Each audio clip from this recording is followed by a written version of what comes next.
Okay, testing.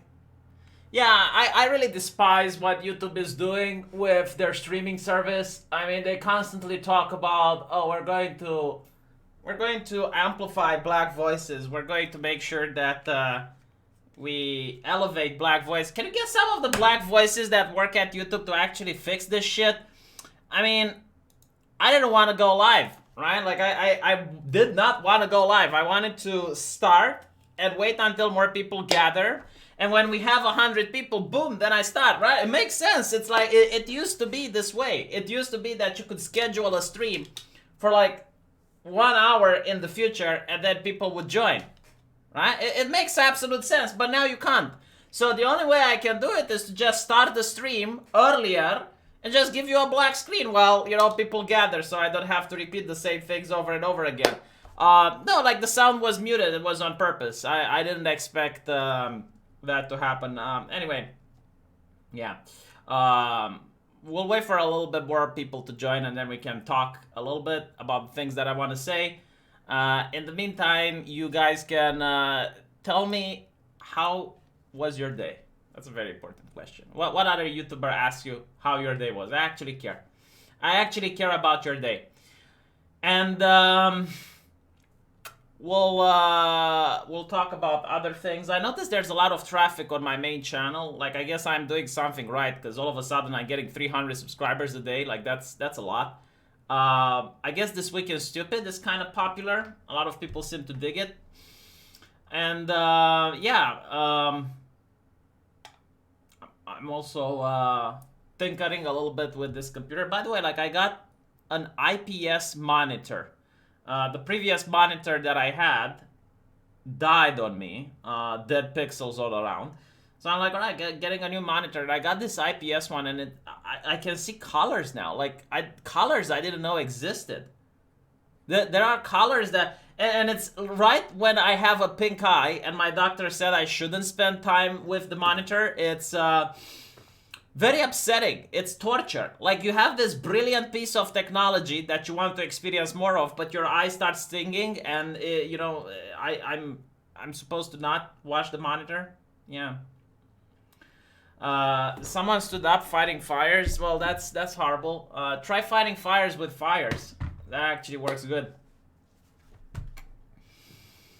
Alright, so I guess we have 131 people. You know, when we get to 200, I'll talk about the important stuff. You know what's annoying, though? Like, my pink eye, I still don't get where I got it from, and it's possible is the air conditioning, but, like, I'm not 100% sure. So I don't want to, like, not use the air conditioning anymore if I'm not sure it's from that. It's very annoying. Well, Andy, maybe you can start a new YouTube channel with your D&D world, and we can see how entertaining that is, eh? No, it's not that I was seeing in black and white. It's just that this monitor has HDR, and I didn't even know, like, what that is. Like, I thought resolution was the most important thing, but apparently it's like, no, monitors have frequency, and frequency is important, and you also want IPS, and you want colors and stuff. And I know Abdi Muhammad is going to be the video for tomorrow, probably. Ethan Ralph is going to jail. Not joking, I'm serious. What did he do? Like, I'm not following the drama. I'm not watching D-Live. I'm not, you know, interested in that anymore. Like, what went on that, I should move to California. I mean, if I were to move to California, I would probably go to, like, some house at the edge of town. Yeah. Continue Crusaders, but pretend the island never happened. No, I hated Crusaders. I just, no. Like, the moment we lost the Crusade, and it's like, oh yeah, the Crusade left without you guys, I was like, fuck this shit. Wasn't interested anymore. Move to Caflorina. Fully endorse Donald Trump for the Nobel Peace Prize. Yeah, a lot of people don't know. Like, this is going to be in tomorrow's video, but here's a fun fact, right? people say Obama got the Peace Prize, but Obama was drone striking people. And I think I can be the devil's advocate for the Peace Prize. Like, here's what happened, all right?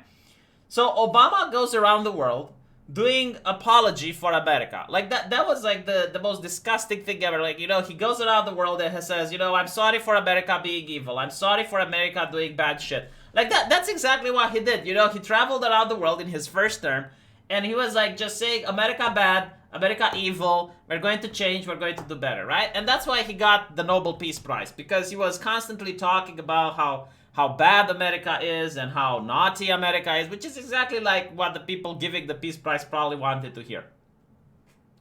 So he gets the Peace Prize, right? And the second term is when he becomes the drone striker in chief. And here's a fun fact. He actually drone striked another Nobel Prize laureate. Like, there was I'll have this tomorrow, like, you'll see the article. But there were, like, these people that were making a charity in some country or whatnot, that they were getting a Peace Prize as well, a nomination. So Obama drone strike them. That was, like, something really interesting.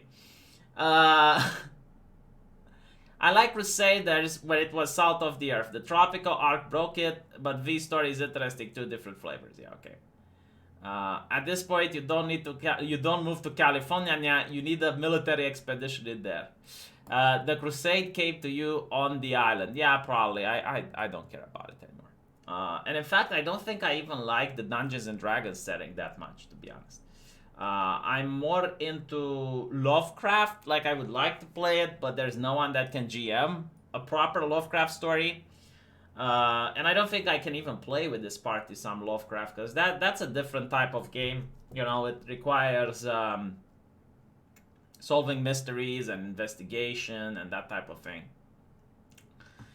Stay away from California. No, like, you need to go to California, become a Democrat, and then you flee California. You go to Texas and you vote blue. That's how it works. Only good for a visit, huh? Who was the Hellfire recipient? I don't know. Yeah, I did lose a lot of weight. I think I lost like 12 kilograms in total. And that's like 20 pounds if I'm not mistaken. So yeah, finally I stopped the diet. I'm still not eating like everything that I want to eat, but I'm maintaining course. All right, so let's talk a little bit about what happened. You know, I don't think I can have both Arch and Sargon of Akkad in the same party. It's impossible. Like, I have tried my utmost best to please both of them. They cannot be pleased. Like, there is nothing I can do in order to make both Arch and Sargon enjoy. Like, let me tell you some of the things that went behind the scenes so you can understand a little bit of my pain and misery. Since the moment we started, Sargon wanted a campaign where he goes adventuring. Like, I had a different idea for the campaign. I wanted them to be in charge of a small city. You know, one of them could have been the mayor, one of them could have been the city guard, one of them could have been the treasurer. And I would throw, like, different stuff at their city and see how they work things out. But no, Sargon wanted to go adventuring. Like, okay, fine. So he wanted, I guess, more of a low-effort campaign where you just go and you beat shit up. You know, like, don't need to remember much. The kick open the door type of dungeon, I guess, right? Like, that's... And you say, why would you please them? Torture them, you're the dungeon master. Yeah, but they can leave, right? Like, if they don't like the story, they can leave. Like, yeah, sure, I could torture them all I want, but they're not forced to play. So Sargon said from the beginning, like, this is the type of campaign he wants, otherwise he's not going to be interested in it. And it's fair enough, you know, like, that's what he wants. Meanwhile, Arch wanted politics. He wanted, you know, to gain power. Like, from the beginning, he approached me, asked me about the world. It's like, what type of character should he create in order to gain power and influence? And, you know, he wanted political intrigue. He wanted, like, completely different than what Sargon of Akkad wants, right? So it's very difficult to balance an a world where these are like the two characters that were actually active. Because let's be honest, you know, Kibbs was doing everything Arch was doing. Like, he didn't have a mind of its own. Devo was creating a character that literally... I mean, what exactly can you do with such a character? Like, he was a hobo he wanted to play, you know, not even a human, like he wanted to play something that is a minority in that world and doesn't have any political influence. Like there was really nothing I could do with Devo. And then you have Crow, which, you know, he was role-playing, he was getting into it, but again, like, he wasn't the one driving the character. So, like, it was just two characters. You have Sargon that just wants battles, and then you have Arch that just wants politics. So, I try balancing them up. You know, like I said, look, I'm going to make you the rulers of the land, right? Like, you're now, it's your city, pretty much. Do whatever the fuck you want. You know, like, if you want to do battle, go somewhere and go adventuring. If you want to do politics, stay in the town and do politics. If you want to spread the party, that's also fine. Just do whatever you want. So what ends up happening is like, well, Sargon decides to take over the church. Like, he kills the guy that was in charge of the church. And then he complains that the next session is about politics. I'm like, motherfucker, like, what do you want? It's just like, what do you want? And then, when I get them on the island, Arch starts complaining that there's too much battle on the island and there's no politics and he doesn't understand the world. Like, the world doesn't make sense to him. And it's like, dude, you're killing every single NPC that you find. You're attacking things without asking. Like, all the plot hooks that I'm throwing at you, you're murdering them. And then you're wondering, why isn't there anything that makes sense in this world? I mean, I gave them an elvish woman that they could have asked things about what's outside the mist. Like, they could have asked her. They refused to interact with any of the NPCs. And it's so frustrating because I don't know how to deliver the story to them. Like, it was really annoying because the first thing that I did was, all right, well, I'm going to tell you the story, right? I'm going to tell you things about the other factions. And they're like, no spoilers, no spoilers. Like, they literally, I watched a couple of pre-recorded sessions, and they would say, what is this thing? And I would tell them what the thing is, no spoilers. It's like, motherfucker, what do you mean no spoilers? Like, you just asked me what it is. So, okay, fine, don't tell them. All right, perfect, do not tell them. Then I tried a different approach. I said, all right, well, I'm going to have a villain give you a monologue. Like, the villain is going to come up and he's going to give you a monologue about his faction. Oh my god, too much text, V. Too much text. There's just too much to talk about. Too much text. It's like, okay, so no monologues. I tell them, like, I give them NPCs to talk about. They kill the NPCs or they ignore them. And then I told them, it's like, dude, just roll something. Roll history. Roll knowledge. Roll intelligence. Like, roll something. We don't want to roll. And then they complain that the world doesn't make sense. Like, what do you want me to do, man? What do you want me to do? Like, you reach the point of exasperation. I thought you did a good job as a dungeon master. RIP, Miss D&D. Like, let me put it this way, just so you can understand. All right, just so you can understand. I had a lot of backseat GMers in the comment section. Like, a lot of you motherfuckers were like, no, V, you're horrible. You don't know how to run a campaign. You don't understand. It's like, this is not how you do it. This is not how I do it. This is not okay. And I got one of you. One of you, like the loudmouth that I consider to be the most disrespectful, the most obnoxious, big mouth person in the comment. I like, you know what? Fine. Let's work together. And I got him. And I explained him, look, this is what I want to create, right? So he brings a couple of his ideas into the campaign. And I'm like, okay, let's see what happens, right? And I give some of the plot hooks and I talk to him and, you know, like, I put some of the things that he suggested, like, this is going to captivate the players, this is going to get them to interact. They killed the plot hooks, they ignored the plot hooks, and then the guy with the loudmouth, now he is frustrated, and he is angry, and I'm like, you know what, this is how I felt, yeah, and he quit. He quit, like, hey, he can't work with this party, he can't work with this party, it's like, yeah, no shit.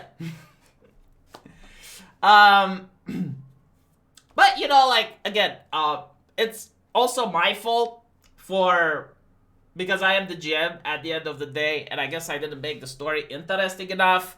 I didn't manage to captivate them enough, but like, at the end of the day, I think both Arch and Sargon can be game masters, and it's fine. But both of them in the same party with someone else as a GM is a recipe for disaster. And it's because they want different things. Like Sargon just wants combat, wants something simplistic. He doesn't want to involve a lot of time in this thing. It's like, okay, it's fine. It's just one type of GMing. You know, like he's one of the kick open the door type of person. You know, go in the dungeon, kick open the door, beat some shit. Fine. Arch is the political type. He wants a lot of blah, blah, blah, a lot of role-playing, a lot of talking, a lot of political intrigue. And yeah, no, I'm not okay, whatever. Why do you ask? Are you okay? I am definitely not okay today. Give me a super chat and I'll be okay. See what I did there? But yeah, so I don't take this personal, by the way. I mean, I made, I could have kept the campaign going. You know, invite new players because replace Sargon and Arch. Like I could have done that and just get more super chats. But I don't think it's fair. I mean, just milking it like that. I don't think it's fair for the viewers. I don't think it's fair for the players remaining. And I'm definitely like I think I lost midway the desire to create the world because it's really frustrating, right? Like Sargon is just like, oh, you know, you don't get, you shouldn't prepare. You shouldn't make a story. You're not writing a book. Just you know, like create the things and we, the players, will make the story. It's like, yeah, that might be enjoyable for you. That's a kick open the door type of guy. But someone who wants political intrigue, it doesn't work that way. Like if I'm making political intrigue, then I need to create different factions. I need to think like what will happen in advance.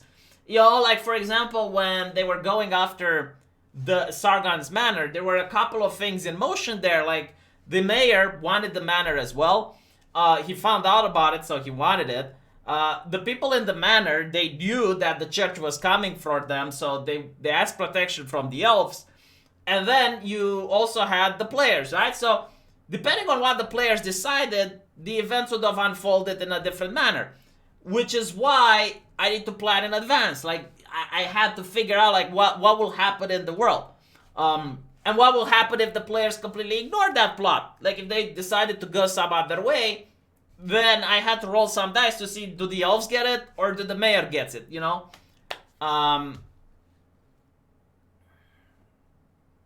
V is on point. I can't believe this God tier rant is coinciding with the Call of Duty reveal. Oh, is it now? Here's some money to make you feel better. Already I feel better. After those bad men hurt you, I will use that money to get some emotional support. I'll go into the United States, call 911. I heard that Biden is going to have like some psychologists respond to 911 calls. So, quick question though. Why do they kick you out of their party? Some campaigns you were in ended up not playing anymore. Different reasons. The only parties I've been kicked out of was the one where I played with Arch.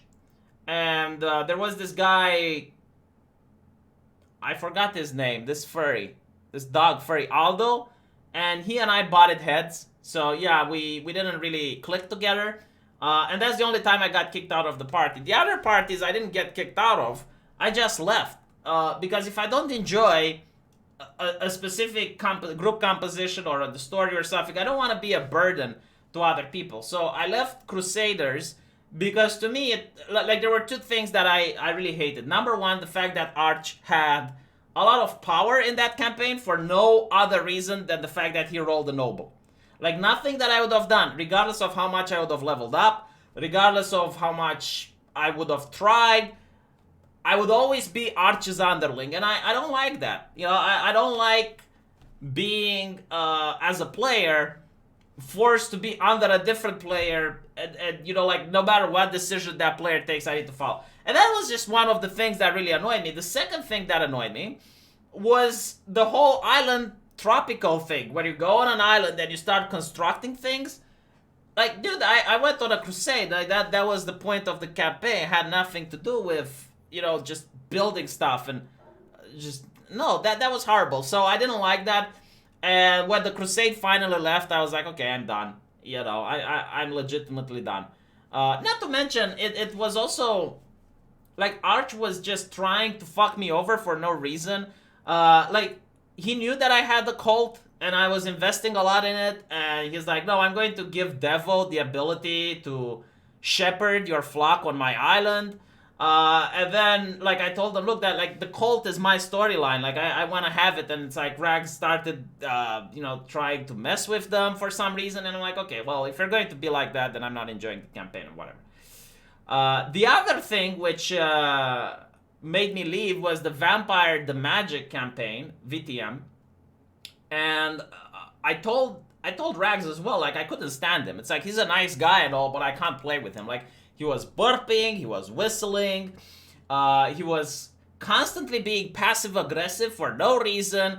I remember when he started, like, this entire lecture in Crusader Kings, because in Crusaders, because I shot, like, I used a fireball on a monkey or something, and then when I watched the same video again, he also attacked the same monkey minutes earlier. So, like, he was being controversial for no reason. He was being antagonistic for no reason. And when I called him out on it, he was being passive aggressive. And it's like, okay, well, like, I'm not going to play with that prima donna. And the burping was what really just got on my. Anyway, thank you, Todd, for the donation. Better to sacrifice the campaign and save the friendship. Well, here's the thing, like, I don't mind. I'm not that involved. Like, I like playing these games, but I'm not that involved to the point where it would ruin a friendship. I know that other people do get involved like that, but I'm just not part of it. And if I'm not enjoying myself, I'm not playing. I mean, it's simple as, like, because here's the thing, like, if I am forced to play something that I don't enjoy, I am the one that's going to become passive-aggressive and ruin the experience for other people. And I don't want to be like that, I don't want to be the guy that's there, not having fun, being there just to be there. I don't think it's fair for the other people. Sorry to hear that your RPG game crashed and burned. I love Arch and to a lesser extent Sargon content, but they sound like a goddamn nightmare for a GM. No, like, here's the thing. I can GM just fine with Arch in the party. I can GM just fine with Sargon in the party. What I can't do is to GM with Arch and Sargon at the same place in the party. I mean, even when they were enjoying the campaign, they started PvPing with each other. I mean, I don't know, and it got to the point where Sargon killed Arch, and then Arch was like, oh, I'm going to reroll a guy with a two-handed weapon, and then I'm going to be the one killing you. And it's like, dude, and to me, like, that, I think that was the turning point where I stopped caring about the campaign as much, because I put a lot of work and effort into it. I really did. It took me several hours per day in order to come up with different factions and different NPC types and, different ambitions and goals.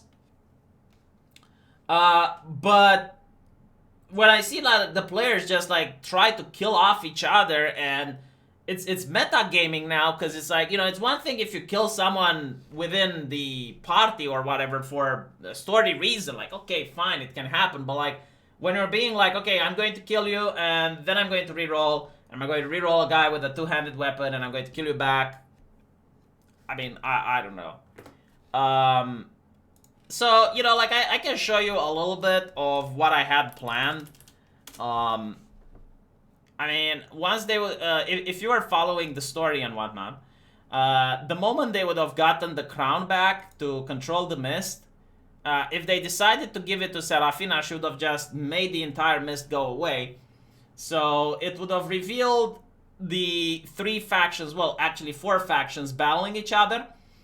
One of them is the town they were in, right? The city they were in. The other one would have been the Elvish place, which is where I expected that the next part of the campaign would take place in. And the Elvish city was completely inspired by Aztecs, and I had to read a lot of Wikipedia, and I actually had to read a lot of articles about Aztec culture and how Aztecs are like, and I even bought a storybook, the Tomb of Annihilation, so I could get some inspiration from there. Not to copy things from there, but to like just get some inspiration about how playing in a jungle is like. And, you know, the elves had different factions as well, and the purpose of the characters would be to potentially try to have an alliance with the elves. And then you had the place with Gomorrah. That was the technologically advanced race. And the way I tried to make them work would be what would happen if capitalism and communism would mix together. I tried to create this device that would measure the empathy of people.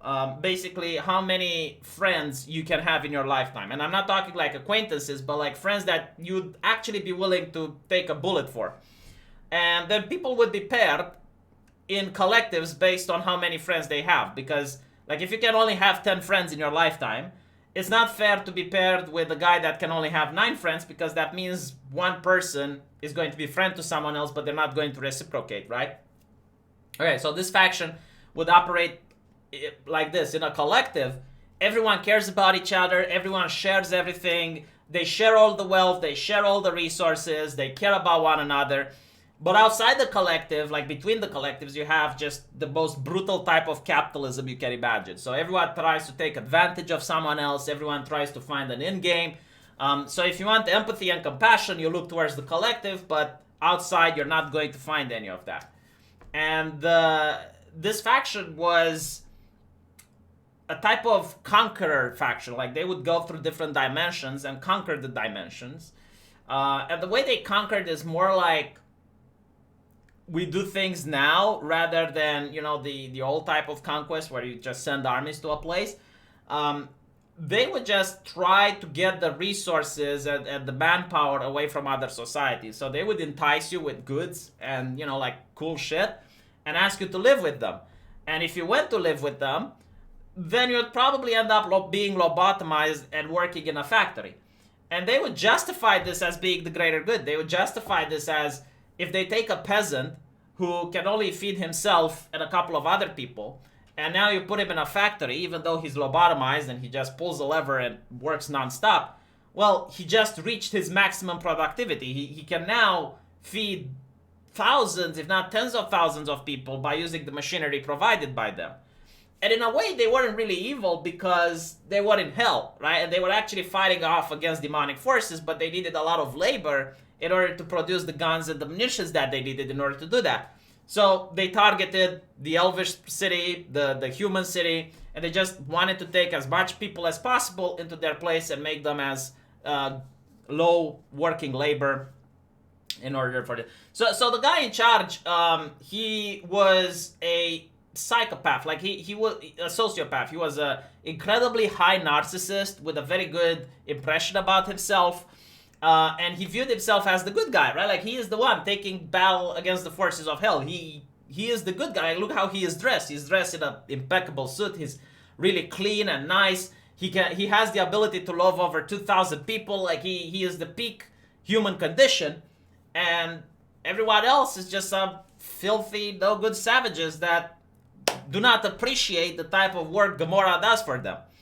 And I tried putting this into his attitude. Like, he would have had these boots of teleportation, and when he would walk around, he would just kick into the air, and he would cause a portal to open that him and his minions could go through.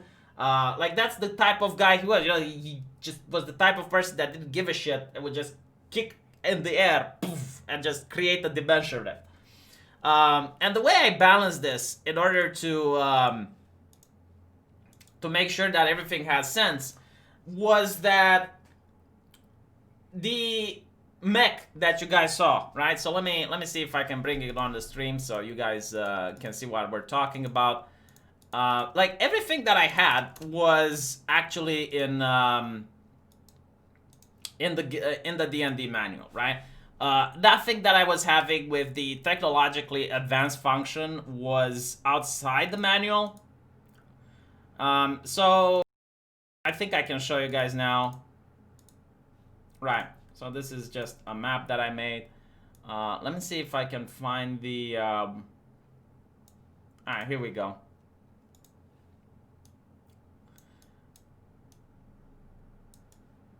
Yeah. So in this case, right, you get to see this mech, right? And it looks intimidating. It's kind of interesting. But as I mentioned, like the mech didn't have any bullets. And it was just an earth elemental. So you go into the Dungeons and Dragons manual, you go for an earth elemental, boom, that's that. You know, just have a different reskin. It's not something out of the ordinary. It's not, you know, anything that doesn't exist or is imbalanced. And the way I figure, if a normal archer from Dungeons and Dragons can hurt an earth elemental with a bow, why wouldn't it be able then to hurt something that's made out of metal? Right? These guys, right? So these guys, they had two things. Their armor was actually not providing any protection, but it was giving them invisibility. So it's like an invisibility potion. And the other thing that they had is the weapon, which I considered it to be a wand of magic missiles. So they would not be able to miss. They would hit all the time, but at the same, you know, like they would do lower damage because that's what magic missile does. So magic missiles, I think in the manual had 10 uses, and it's like, okay, well, they have 10 bullets before they ran out, and they also had a combat knife, which they could do damage with. And the fact that they were able to have invisibility means that you get disadvantage on them, and they get advantage on you. But they have really small armor class because they're just, you know, this wearing this armor, which just gives them invisibility. And if a player would have defeated them, then the player could have picked up the weapon, and it's like a wand of magic missiles, and you could pick up their armor, and you get the ability to stealth, you know, once a day. And I would say, well, you know, the armor uses solar energy, so you need to recharge it after use. And it's like a wand of invisibility or a potion of invisibility. That's how it would work. However, wearing the armor means you can't wear leather or plate or something else. So it would just be for a monk or something like that. And it's, I don't know, I thought it was interesting, you know. Let me just keep in mind that you are not the most agreeable player in Sargon and Arches campaign. I hope you all continue playing because it's just an awesome watch. I'll talk about the future in a bit. Now I want to play in your campaign. Thank you, Zlixan. Appreciate that. I hope this makes you feel better. It already does. Like it's like magic, Mr. Twisted Frenzy. You do not know how good this makes me feel. I understand you're frustrated about the whole thing, but I hope you guys will still be wanting to take part in any future campaigns. Yeah, we'll talk about the future in a bit. 10 missiles that do not miss is kind of a lot of damage, even for a 1d4. Well, yeah, I mean, here's the thing. The players weren't supposed to fight these guys, right? Like, there are 10 of them. They're supposed to be, what is it, like a company, right? A squad. Sorry, a squad. And I looked it up. A squad is usually made out of 10 soldiers, so it's just 10. But the players could have done different things. They could have either got the crown that controls the undead, and then they could have used the zombies on the island to just kill all of them. Arch had an idea to isolate 2 of them in the forest and ambush them there. I mean, I was just getting fed up with the players just mowing down everything that they see. And I was like, you know what, fuck it, like this makes sense to me. You know, if a helicopter crashes with a squad of soldiers, they're going to be in the same place. Like, they're going to find a secure location. They're going to sit there.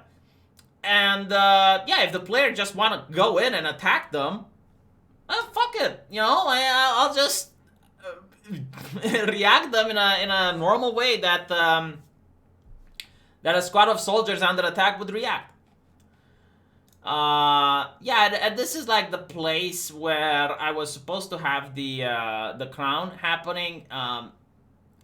When they would have entered the dungeon, this place, like they wouldn't see left or right unless they roll a perception check or they investigate it.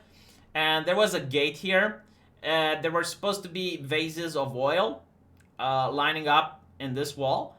So when the players would go in, if they just walked in and just went past this, then the guys here, the undead here, would have pulled the lever and it would cause a gate here to just fall down crashing, isolating the party into two groups. And the groups could try to use their strength in order to lift the gate back, or they could just try to get into this place and kill these. These didn't have much hit points, so they would go down really fast. But what they would do is that instead of fighting against the players, they would try shooting the vases of oil, and they would cause a big puddle of oil on the ground, and then one of them would have thrown a torch, and then the players would have took 1d4 fire damage per turn until they would finish the combat, or they would just manage to leave. These ones, so this guy right here, he was an undead, and he would have sold demons for a price. In this place, there were caged demons that he captured. And if the players would come in and talk to him, then they could have bought these demons as pets. If they would have attacked him, then there was no way to get these demons under their command. These two guys, they wouldn't attack the players, but they would attack demons that were running wild. So if, let's say, a player would just try to capture one of these demons, you know, without paying the price for it, if they were just trying to subdue it and just drag it out, like these two would have then attacked the demons and whatnot. And this is the guy that had the crown. There was a lot more things that was going on here, but I just want to show, you know, like I definitely put a lot of effort and thought into this. I prefer you as a player anyways. Vampire the Masquerade was a lot less entertaining with you gone. Really enjoy all the D&D streams. Hope to see more. Cheers, man. Thank you. I had a build that specialized on magic missiles that did a great against bosses. With the proper party support, I could shave off 100 damage. Yeah, but like, these guys didn't have that. It was a rank 1 magic missile. Hate to see it end. Always like the D&D stuff. Really like your channel and your DMing. Good luck with the wife and house. Yeah, so the house is almost ready. Like, I'm now at the stage when I have to sign the paperwork. And then I have to go to the bank and get the loan. So, here's hoping. Maybe the real RPG was the NPC characters they killed all the way. Yeah, I mean, on the island, there were plenty of encounters that I had set up for them. But they just killed all the NPCs. And then it's like, what do you want me to do? Here is something that I would have done if they decided to go into the Elvish city. So they would have been ambushed by... I haven't really decided, depending on the level they were at, like I would have considered what monster would have been adequate. Initially I had like these ones, veggie pygmies, but I found some more interesting things. So anyway, right, like they would have gone here and, you know, like they could have spotted the ambush if they rolled something really high on perception. But if not, when they tried to cross the tree, eventually the veggie pygmies would attack. And there would be veggie pygmies from the water that are just starting to get up, and the tree would start shaking. So this would have been an interesting battle that they would have had to use range attacks. They could have tried crossing these lines as well. If it was a small character trying to cross, it would have been fine, but like a medium character could risk breaking the vine. And if you fall into this water, there would have been like hands trying to drag you deeper. And they would have taken damage every single time they're in the water. They would have had to pass a strength check in order to get out. And these wouldn't do a lot of damage, but there would be a significant number of them. So it would have been a fun thing, you know, like if you managed to just shoot a couple of them that were trying to get themselves up from under the log. Eventually the log would just fall on them and it would stop rocking. And I think like I had a couple of more encounters that I had in store for them. Yeah, like this one was an interesting one. This one was in the main city. I would have had a guy stealing an arcane book, and he would have retreated in a quarter and unleashed arcane magic in that quarter and caused some cultists and some people getting possessed by demons, and the party would have had to go in and search every one of these houses to find the guy. Um, yeah, I had like actually quite a bit of encounters setting it up. Basically, like wherever the players wanted to go, whatever they wanted to do, I would have had something for them. Um, so I don't think there was a problem in running out of content. Arch would have found a way to attack the water because it offended them. Congrats on the new house. Thank you, Gabriel, but it's still not mine yet. The furniture is going to be a killer. Like, I looked at how much a kitchen furniture is going to cost. It's insane.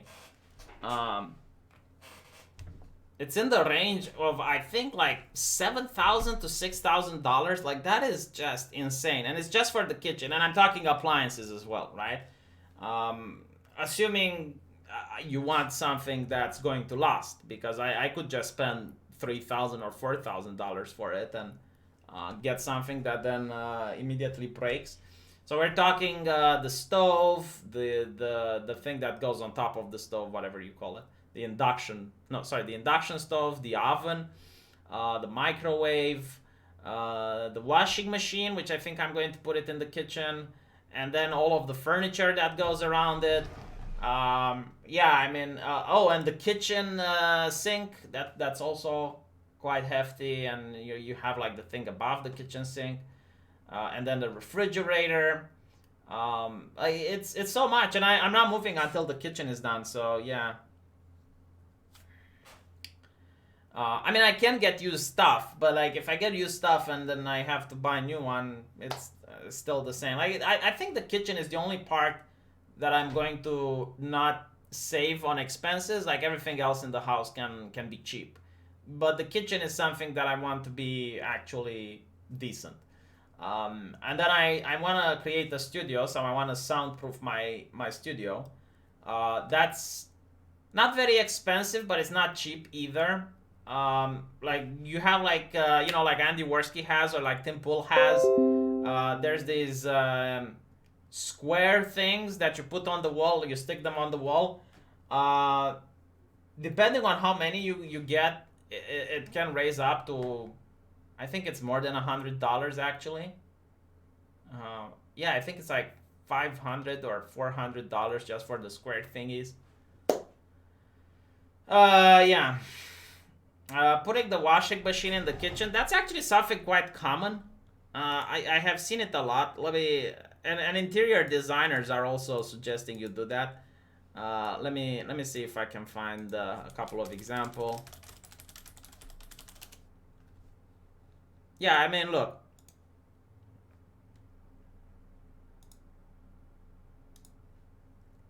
You know, it's not as uncommon as you think. A lot of people are doing it, like, and then you have like things like this that you can do. I don't know, like, why people think it's very weird, but it's not. I mean, look here. It's usually for small kitchens, though. But in my case, it's not that the kitchen is small; it's that I don't really have anywhere else to put it. Like the bathrooms are already filled, so.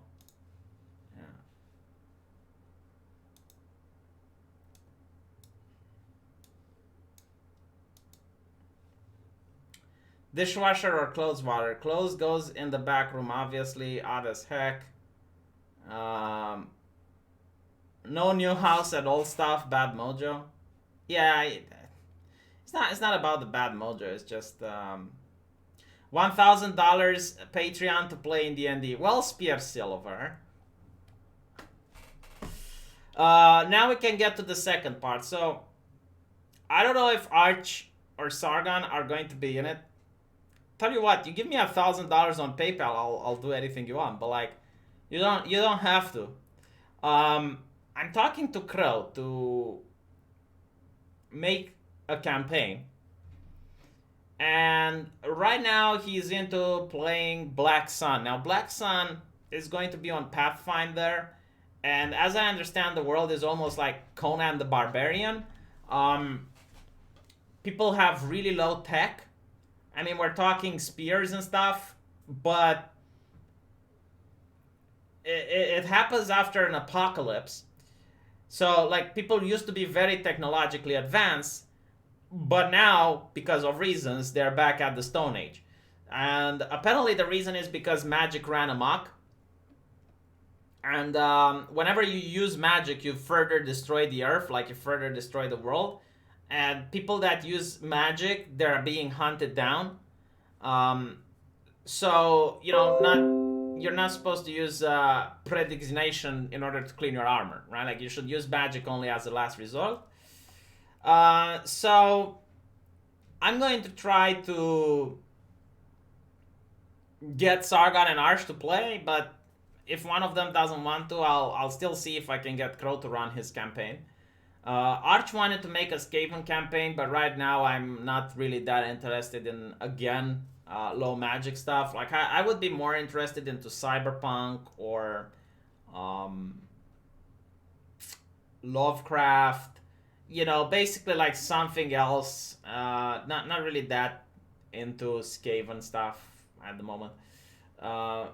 Sargon just wants to be a caveman. Like he wanted a campaign where you get to play as a caveman, and I told him it's like, man, like how fun can that be? And he's like, well, it can be fun in the beginning. You go out, you hunt, you blah blah blah. And I'm like, yeah, but like, don't you think after a while it's going to get boring as fuck? Like to play all the caveman. I mean, yeah, sure, but like the thing is, like with this the thing with this campaign, with this Black Sun thing, I can see it because like, yeah, they also have like very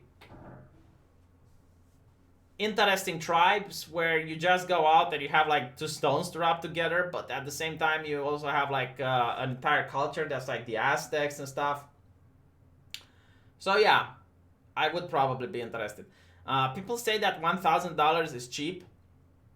I don't know how much you're earning, man, but like right now I need to pay a house. $1,000 is like a godsend to me. Like $1,000 is incredibly a lot. Like it's just it's actually more than I make on Patreon altogether. Like no, like $1,000 I'll do whatever you want. Within the limits of reason, yeah. So before giving it to me, just ask me about it. What happened to the Vampire the Masquerade campaign? Well, right now it's on hiatus. I'm not really that interested in it at this point. But we'll see. Like, I just told everyone from the party to get together at 9:30, so it's in 20 minutes, so we can discuss if we're going to play something or not. $1,000 is a gazebo. Yeah, exactly. $1,000 is literally a gazebo. That's the price they asked for a gazebo to build it in my house. Because I asked that out of curiosity. 1,000 USD is like half of my monthly salary, and I'm a software developer. Well, you should have been a gender studies graduate, and you should have considered. You should have considered becoming a diversity officer, and then you'd have earned a proper wage. I'm currently going through Kelly Miller's subs. I have virtually no overlap with this woman aside from this channel.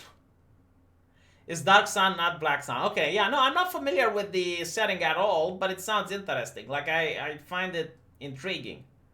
And I know Crow is a really good GM. So I'm going to try, my best in order to get him to play, and get some other people to play. If I get like 3 people that are willing to play in his campaign, then it's fine.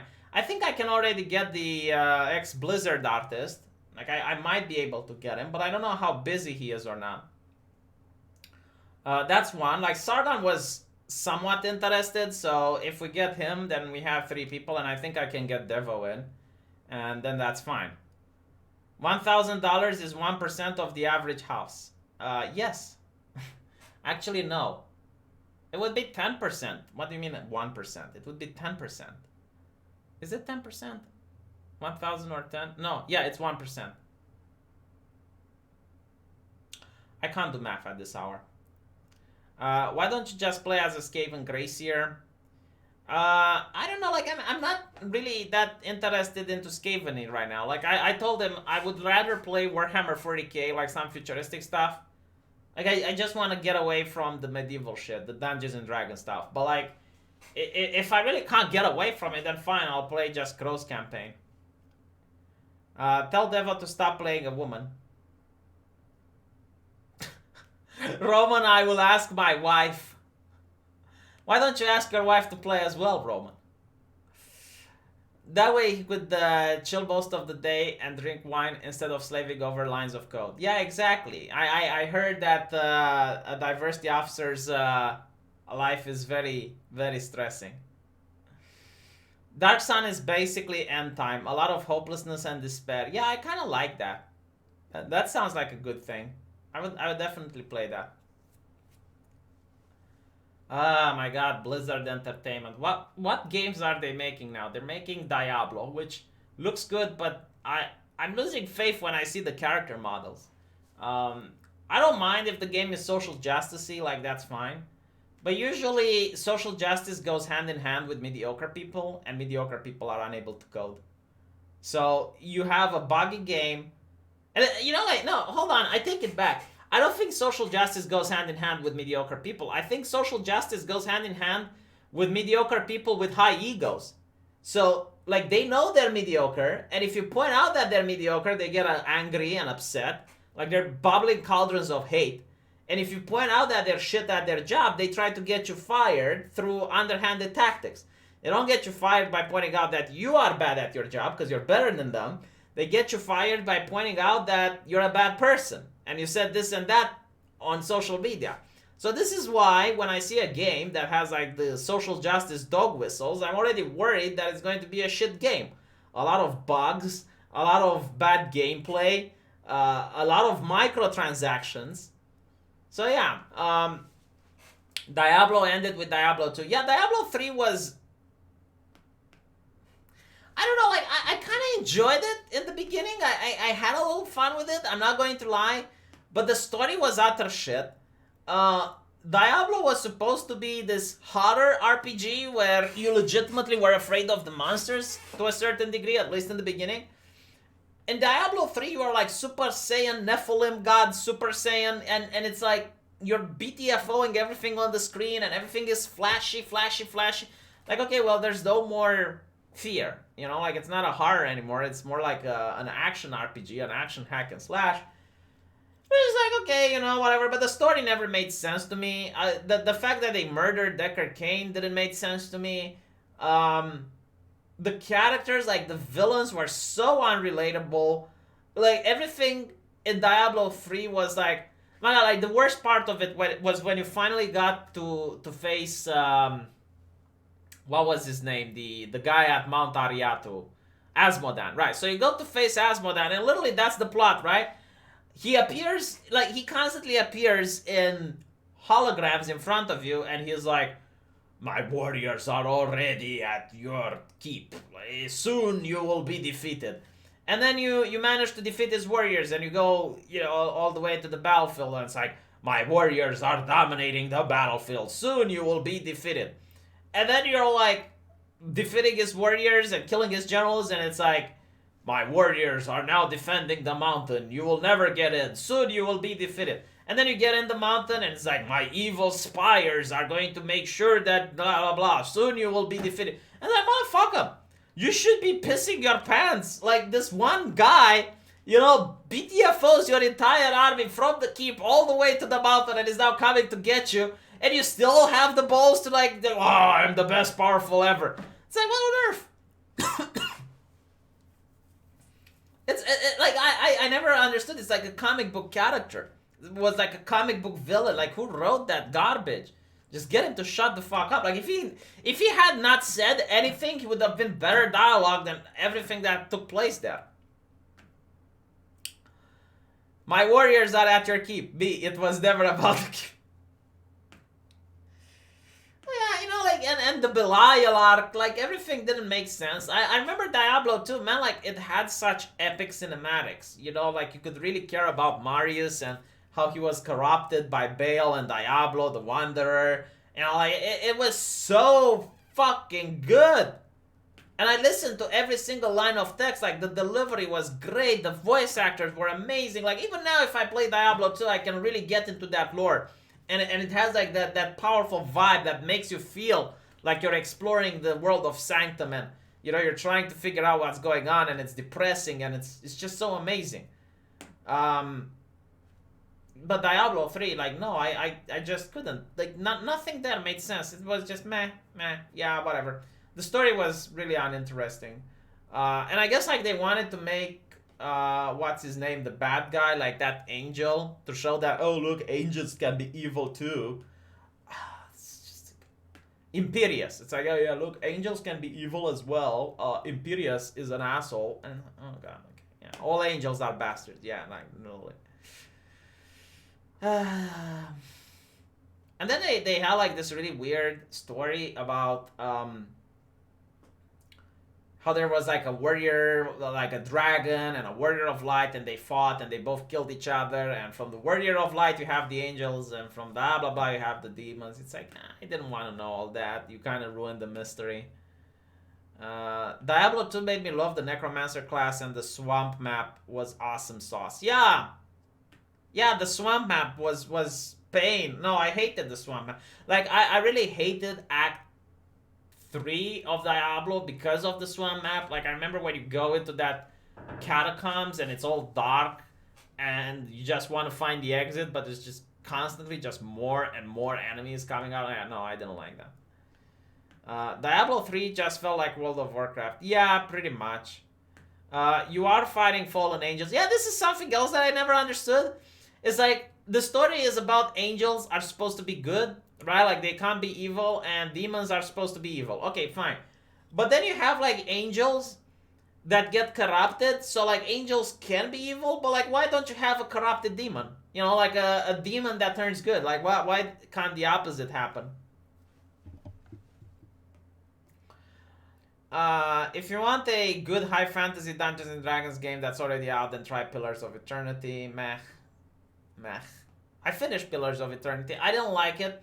I don't like it because once you reach a certain level, I think, like, you reach level 10 or something, it just becomes a point and click. Like, you just click on something and it dies. And I played, like, on the highest level of difficulty, so I really didn't like that.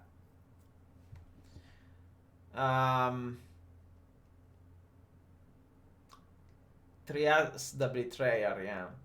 Honestly, I'm surprised y'all still these campaigns considering how they all end. Well, you know, like, I don't know, like, are there actual Dungeons and Dragons campaigns that go all the way to the end? It's also because, you know, I'm playing with friends. I'm not playing with people that I know would be compatible as role players and whatnot, so when you're playing with friends, again, like, you can get someone like Arch that wants political and intrigue, and you get someone like Sargon that just wants to kick open the door and BTFO everything that's inside, so. I want to play a game where I'm a necromancer and use corpses of fallen enemies as a way to summon zombies and death knights. Rogue Race for basic skeleton soldiers and sorcerers, BDFO, other liches. You can do this in Dungeons and Dragons, actually. Disco Elysium, I hated that game. I really hated the game. Like, anyone that likes Disco Elysium, I'm sorry, but we can't be friends anymore. The game is made by communists, okay? Like, they actually have a picture of Karl Marx in it, but that's not the problem. It shows in the game. Because there's, like, this communist boss, what's it called? Like, I forgot his name, but he's like this socialist leader of the working class, and he wants to have, like, a worker uprising. And I was playing so good. Like, I was just running circles around him. I didn't fall for any of his traps. I was making absolutely sure that I'm not cooperating with him. But if you want to finish the game with a good ending, one of the most important things is for you to find your gun. And if you want to find your gun, you have to work with the communists. Like, there is no other way. It's the only part. And then, what I really hate about these types of games is that there's a mystery. Right? So there's a mystery, and you have to solve it. So I'm solving the mystery, and it turns out that this lesbian is the one responsible for the shooting. And I'm like, okay, no. There is no way that woke developers would make the lesbian as the bad character. Like, there must be something that I'm missing. And I was trying my best in order to figure out, like, what could have happened. And it turns out, like, out of the blue, it's just like this random guy that you don't get to meet the entire game. And he was like at the end, and he's the one with the sniper rifle that took the shot. And there's like no way you can figure it out because there's absolutely no clues for it.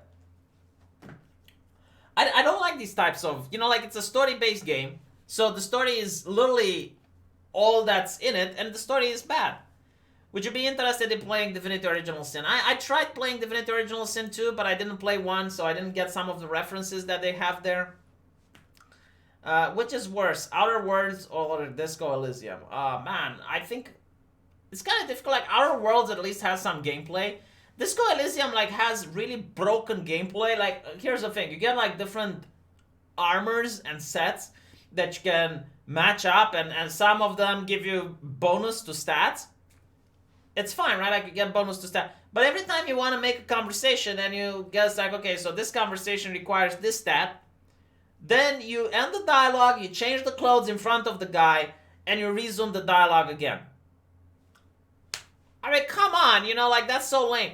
And another thing that I hate is that you get, like, a lot of customization options for your character. Like, you can make your character to be the spirit of the corpse, or, you know, like, you can make to have, like, a police officer that's very empathetic, or a police officer that's very strong and, you know, like, a gunslinger.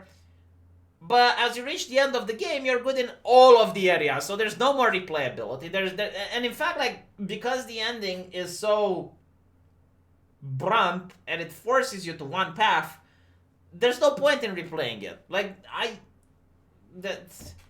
you don't even get, like, the consequences of your actions when you finish it. Like, I remember in Fallout 2, you finish the game, and they would tell you, it's like, this is what happened with this village. This is what happened with that town and that city.